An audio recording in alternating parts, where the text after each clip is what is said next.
notice that your phone says RCS messaging and you're wondering what that means, don't worry, you're not alone. RCS stands for Rich Communication Services, and it's essentially an upgrade to traditional SMS and MMS messaging. Let me explain what it is and why your phone might be showing it. RCS enhances your messaging experience by allowing features that go beyond regular text messages. For example, it supports read receipts, so you can see when someone has read your message. You'll also get typing indicators, letting you know when someone is responding.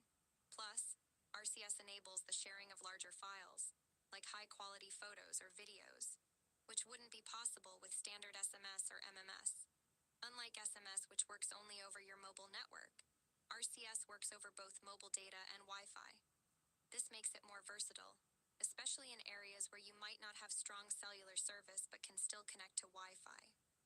However, for RCS to work, both you and the person you're messaging need to have RCS-compatible phones and be using a supported messaging app.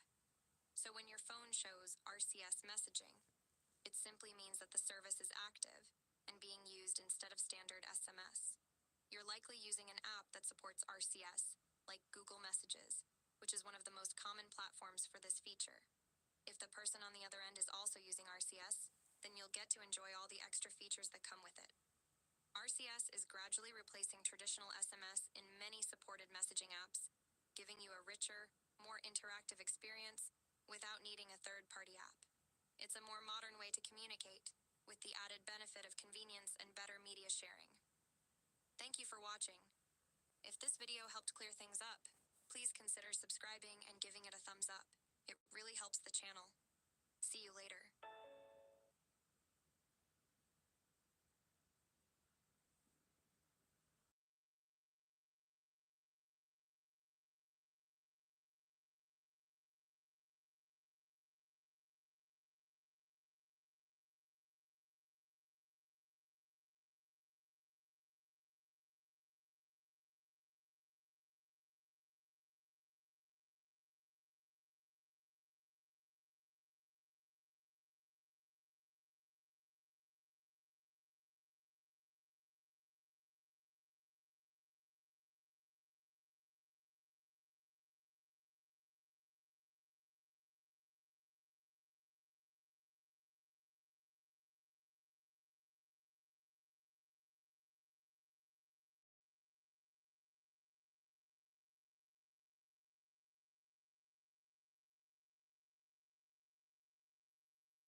Make a video about it so I don't have to keep explaining this whole issue of texting and what RCS is. So we're going to go through that today. There are some very key points that I think will really help you. There's a couple of stumbling blocks that everybody makes, so I want to clarify that. I want to discuss what RCS or Rich Communication is, how you get it, how you set it up, and why that is so important for texting.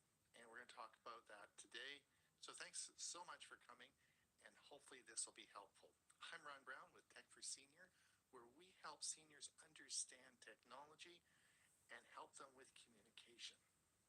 I want to thank everyone for coming, and we sure appreciate that like and subscribe. I want to thank all those people that have donated over the last year to our coffee fund. It certainly helps our nonprofit group keep going.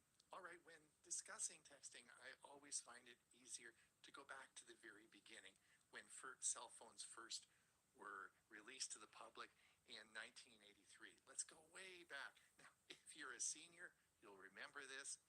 If you aren't a senior, well, you'll learn something. So if you go back to 1983, when cell phones were first released, as in this diagram you're seeing here, I put an old Nokia phone there, and you'll see that we have, of course, voice communication now, and we talk to a cell tower. This, of course, is done through a phone number. So yes, we did have cell phones, but this is 10 years before the internet.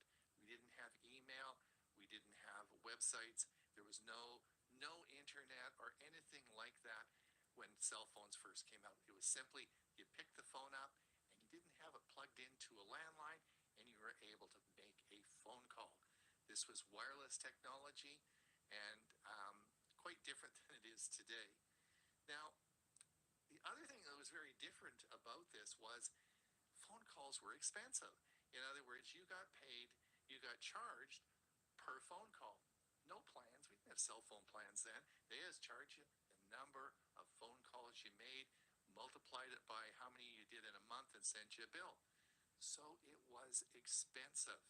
Now, over time, cell phone plans did exist, but that's later on. So in the early days, um, cell phones weren't as popular as the companies wanted them to be because of cost. So they came up with a unique idea that they would bring in a thing called texting, and of course was developed by the phone companies. Yes, the phone companies, the wireless company, developed this concept called texting, where you could actually text somebody a message, an SMS text that you could text through the telephone line, through your communication line, your phone number, and text someone a short message. And that's why they came up with SMS. Now, this was a great deal for the phone companies because, well, it was much cheaper than making a voice call.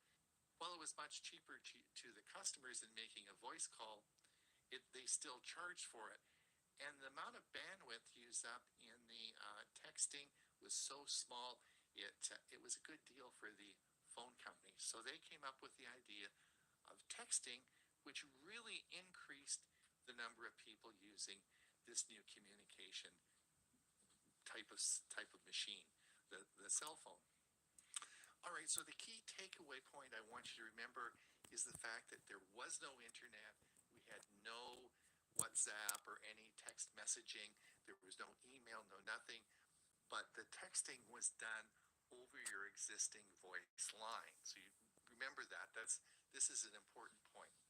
So now we move on, and of course, 10 years later, in 1993, the internet was created, released to the public, and of course, the rest is history. And then, of course, we developed social media, email, websites, and things all changed, which, of course, we have now. But it wasn't until 2007 when a big event occurred that would change the way the world was today. And the announcement, of course, was in 2007 when Steve Jobs introduced the iPhone. The iPhone was a new concept, crazy concept.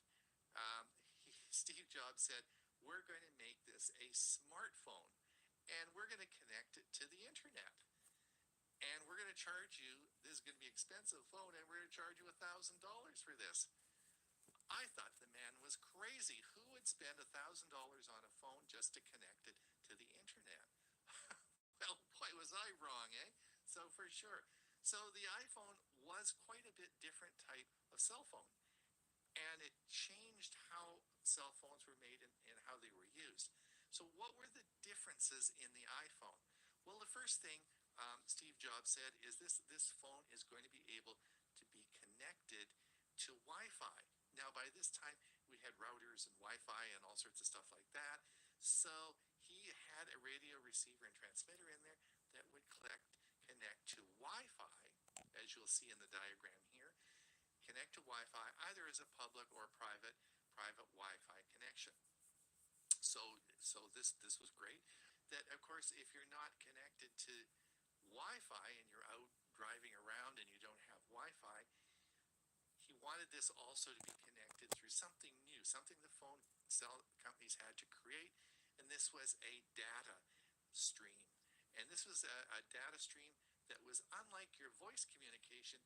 This was a digital data stream that would send data to and from the internet. So this, as you'll see on the diagram here, this is a different stream from voice communication, and this is what we now know as our data plan. And it had never been done before, and this was, of course, created, and this is a separate link to your cell phone. And the third thing he said is we're going to have our own messaging service, iMessages. But of course, that wasn't SMS. This is a different link that the cell phone companies had to create, and this was a link for iMessages. So the iPhone could communicate with other iPhones through iMessages. So we now had a new smartphone being developed. We were going to be able to connect through Wi-Fi. We're going to be connect through a data plan, and we're going to be able to send text messages through iMessage to other Apple devices. And that was what really changed the world and started the smartphone revolution that we have. So this is a key takeaway point that you need to understand. So after this after this technology was developed, and of course many other companies started making smartphones, we developed another product in the cloud called text messaging. And this is in the cloud. This is the ability to send messages within an app. And this is WhatsApp is an example of this. Facebook Messenger is an example. Google Messages. There's over 200 different messaging apps that are available in the world today, and it depends what part of the world and what country you're in of which one is going to work. But the concept here, let's take WhatsApp, is that my friend that I want to send a message to WhatsApp would have the WhatsApp app installed. I would have the WhatsApp, and then we can send messages back and forth, just like a text message back, the old SMS text messaging. Remember way back what I discussed? This is all done now between these apps in the cloud.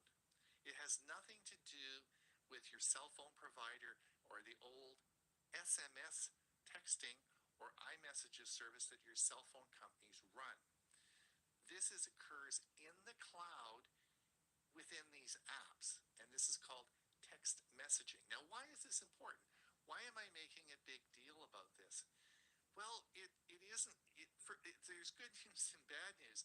The good news is that, of course, it doesn't matter where you are in the world. It doesn't matter what phone you're using. These messaging services all work. Doesn't matter whether you're using an Apple device or an Android device. But it did back. Remember, let's go back and look at this diagram. We have, of course, SMS text messaging, remember? And we have a separate service for iMessages. Two don't talk to each other. Rats! So that is a big problem. But within the messaging service, within the text messaging that is in this cloud, it doesn't matter. You can talk back and forth and go on and on about that. So why does that make a big difference? Well, this is the big factor here, and it has to do with two-factor authentication. In the process of getting that second factor sent to you, it's always sent through your cell phone line. The SMS or iMessages, you're going to be getting it through it back to your phone, because your phone is actually the second factor.